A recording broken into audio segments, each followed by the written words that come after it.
Salut Maïssa, Salut, peux-tu te présenter en quelques mots? alors je suis donc Maïssa Leroy, mère de 3 enfants. Je suis consultante en développement personnel et formatrice en communication, analyse comportementale, chroniqueuse radio et TV. Alors comme tu l'as dit, tu es consultante en développement personnel et d'abord intéressons-nous à ton diplôme en tant que maître praticien PNL. En quoi consiste cette formation? Alors en fait, donc je revendique entre guillemets la PNL juste parce que c'est ce qui est le plus connu. Mais en fait, j'ai énormément d'outils, j'ai vraiment énormément d'outils dans ma casquette, on va dire. Du coup, la PNL, c'est qu'un outil parmi tant d'autres. C'est pour ça que du coup, je suis consultante en développement personnel et pas coach en développement personnel. C'est ça la différence. Parce que le coaching, c'est juste un outil en fait. Pourquoi t'es-tu intéressé à tout ce qui concerne justement le développement personnel? Je pense que c'est quelque chose que tu as déjà en toi quand tu es jeune. Déjà, quand tu arrives à motiver les troupes, quand tu discutes avec les gens, quand tu arrives à avoir cette espèce d'attraction en fait qui permet aux gens de se sentir bien. Et ça te fait du bien de les faire se sentir bien. Ça, c'est plus jeune. Et puis après, tu te cherches, tu avances, et puis tu te rends compte que finalement, il n'y a que comme ça que t'es épanoui. Et si en plus tu le fais dans ton travail, donc c'est encore mieux. Est-ce que ton expérience personnelle a joué un rôle aussi dans ta prise de décision? Oui, oui, oui, complètement. Oui, oui. Bah, donc, comme je disais, j'ai 35 ans, donc j'ai une petite expérience de vie. Bah, enfin, pour moi, oui, c'était presque logique en fait de me retrouver là à un moment donné, de par les épreuves, de par les échecs, de par toutes ces choses-là. À un moment donné, on est face à soi et on se dit, bon, qu'est-ce que je vais faire de ma vie finalement? Surtout dans le contexte actuel. Euh, on a beaucoup de bâtons dans les roues en fait, et soit on s'en sort, soit on s'en sort pas. Quelles ont été tes références dans ce domaine? Le développement personnel, il faut savoir que j'ai commencé par faire de la psycho, et après je me suis rendu compte, au bout de quelques années de psycho, que finalement on n'avançait pas en fait. J'avais besoin de quelque chose de concret, quelque chose qui donne, voilà, qui prend en considération la personnalité, l'entité de chaque personne. Et du coup, ben, j'ai commencé à me renseigner en fait sur la PNL. Ça a été mon premier. Je suis rentrée dedans. Et puis après, quand on rentre dedans, on découvre plein de choses. Et puis finalement, on a plus d'affinité avec certaines choses que d'autres. Et puis au fur et à mesure, voilà, j'ai fait mon petit panel de tout ça. Alors comme tu l'as dit, tu as commencé par faire un petit peu de psycho. Est-ce que toi personnellement, tu te considères comme étant une psychologue ou pas? Non, non, parce que tout simplement, j'ai pas terminé. Mais comme j'ai quand même assez enfin, j'ai assez comment dire, j'ai un regard un petit peu, vu que j'ai plongé dedans de quelques années, donc comme je te disais, j'ai fait quand même 3 ans. Euh, du coup, non, je me considère pas comme telle, non. Alors on va s'intéresser un peu plus à ton métier maintenant. Comment se passe la vie d'une consultante en développement personnel au quotidien? Ouh. Alors, la vie d'une consultante développement personnel au quotidien, c'est constamment de la remise en question, de l'introspection, de la réflexion. Pourquoi est-ce que telle personne va me déranger? Pourquoi est-ce que... Voilà, on est constamment en train d'être à l'affût, non pas de son émotion, mais à l'analyse de sa pensée, finalement, tout le temps. Ouais, c'est ça. Et Après, ouais. vas-y, continue. Et concrètement, dans le concret, bah, c'est des consultations, c'est des formations, c'est l'écriture d'un ouvrage qui est en cours, c'est c'est tout le temps l'envie de faire plein de choses, en fait. Ouais. Et en général, que te demandent les gens qui viennent te voir? Franchement, si je pouvais dire un seul mot, c'est d'être libre. En fait, les gens sont enchaînés par la pensée, par les qu'en dira-t-on, par les autres. Et maintenant, les gens sont de moins en moins libres, en fait. Ouais. Alors concernant tes rencontres, je me suis un peu renseigné. Tu as fait des interventions notamment dans le milieu éducatif. Mm. Et j'avais envie d'aborder avec toi le thème de l'échec scolaire, Mm. parce on y fait souvent face. Mm. Est-ce que tu trouves qu'on est trop fataliste justement face à l'échec scolaire? Bah, le problème, c'est qu'est-ce que la scolarité finalement aujourd'hui. Voilà, c'est ça qu'il faut voir. C'est pas l'échec scolaire. Qu'est-ce qui a poussé à cet échec-là?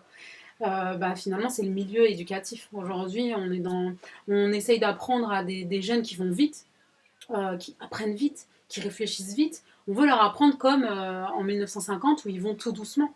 Et c'est pas adapté finalement aujourd'hui en fait aux personnes, aux enfants. Est-ce que tu penses qu'une personne en difficulté en cours a les moyens de développer son potentiel ailleurs? Oui. Ah oui, j'en suis convaincue. Pour moi, l'école, enfin moi-même, j'étais pas une élève extraordinaire parce que j'étais pas comprise. Et je pense que c'est pour ça qu'aujourd'hui, je me suis lancée dans tout ce qui est éducation et développement personnel, tout ça, euh, parce qu'aujourd'hui, il y a vraiment cette carence, en fait. On cherche pas à comprendre l'élève, l'enfant dans son individualité, dans son entité. On veut en faire un bloc avec homogène, avec plein de monde. Et il faut que ce soit comme ça, et tout le monde doit être de la même manière, et penser de la même manière, travailler de la même manière, et voilà. Non, ils peuvent s'en sortir. De toute façon, on en a plein des exemples, hein. Ouais. Alors, dès que j'ai su qu'on allait t'interviewer, Maïssa, je me suis dit je vais lui poser la question, même si c'est un peu bateau. Je voulais te demander, est-ce que la quête du bonheur est vraiment possible? Oui, et elle est pas si loin que ça, en fait. Oui, oui, clairement, oui. En fait, aujourd'hui, le bonheur, on l'identifie à de la possession, d'accord. Alors qu'en vérité, le bonheur, je pense, à mon sens, c'est vraiment la paix intérieure. Si je suis en paix avec moi-même, en fait, je serai tout le temps heureux. Justement, en parlant de paix intérieure et d'équilibre, quelle place occupe la spiritualité dans ton travail au quotidien? Euh, Tout. Enfin, tout. Ça veut dire que moi, je suis une personne qui va pas parler forcément religion. D'accord. Pour moi, c'est très personnel. Et du coup, je vais être très pudique par rapport à ça. Mais en même temps, ça fait tellement partie de ma vie, de tout ce que. Enfin, enfin, il n'est pas un jour sans que la religion fasse partie de ma vie. Donc pour moi, je n'ai pas besoin de l'étaler, finalement. C'est comme ça que je perçois ma spiritualité.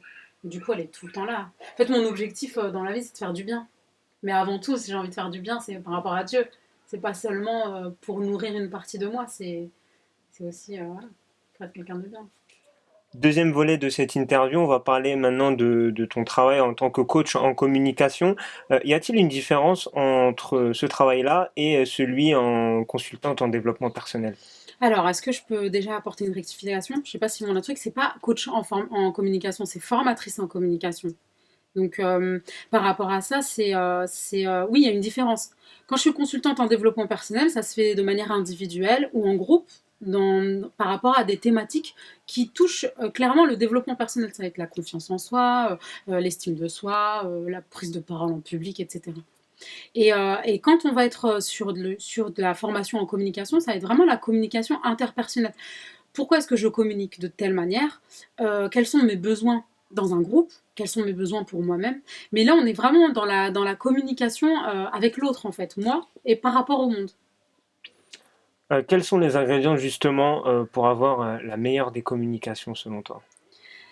Alors, donc déjà, être très positif, ne jamais être dans le jugement de l'autre. C'est-à-dire quand je communique avec l'autre, je ne dois pas lui faire sous-entendre que je le juge, en fait. Jamais. Et la bienveillance, c'est la clé. D'ailleurs, penses-tu que les réseaux sociaux sont un frein à la communication ou pas du tout? Alors, à la communication profonde, peut-être. Aux relations profondes, oui. En fait, maintenant, c'est comme si il y a cette espèce de sensation de jetable, en fait. Voilà, on connaît une personne, on peut parler avec pendant un temps, puis après, elle disparaît, et c'est presque normal. C'est presque. Moi, je suis quand même pas de l'ancienne génération, mais je suis de la génération tam tam. Donc, quand on voulait parler à quelqu'un, fallait, voilà, fallait faire l'effort de vouloir parler à quelqu'un quand on faisait. Enfin, il y avait quand même un processus d'effort pour rentrer en communication avec l'autre et faire perdurer cette communication. Aujourd'hui, tout est trop facile, trop accessible et du coup, forcément, il y a une espèce de leurre et quelque chose d'éphémère et de fou en fait. Ouais. Parlons désormais de ton concept, miroir, mon beau miroir qui met la femme au premier plan. Pourquoi avoir fondé ce projet-là? Alors, c'était il y a longtemps maintenant, c'était il y a à peu près 8 ans, ouais. Justement, quand on a commencé à se lancer dans le développement personnel, quand j'ai commencé à faire des ateliers, je les appelais miroir, mon beau miroir, parce que, bon, déjà, c'est un petit clin d'œil aux princesses qu'on est, toutes. Euh, bon, ça, c'était à l'époque, parce que maintenant, les princesses, je les aime plus trop. Mais, mais en fait, c'était vraiment un petit clin d'œil à ça. Pourquoi? Parce que miroir, mon beau miroir, en fait, finalement, tout le monde vit aux dépens du prisme d'un autre reflet et d'apprendre finalement aux femmes à se regarder telles qu'elles sont réellement dans leur miroir. Et finalement, quand tu acceptes ce reflet-là, bah après, t'es bien. Donc voilà, c'est de là qu'est né tout ça. On l'a cofondé avec Sabrina. Ouais. On l'embrasse d'ailleurs, Oui, oui, Sabrina. fort, mon binôme. Sabrina Artiste. Ouais. J'espère qu'elle valide mon accent. Oh là là, Fatis, tu nous as fait le poisson là. Et comment vous agissez sur le terrain avec Miroir, mon beau miroir? Alors là, maintenant, je t'avouerai que ça fait quelques années que c'est en suspens, dans le sens où Sabrina et moi, on a développé vraiment notre activité parallèlement. Mais c'est notre bébé, en fait. À l'époque, c'était des ateliers que j'animais de développement personnel au sein des associations et des mosquées.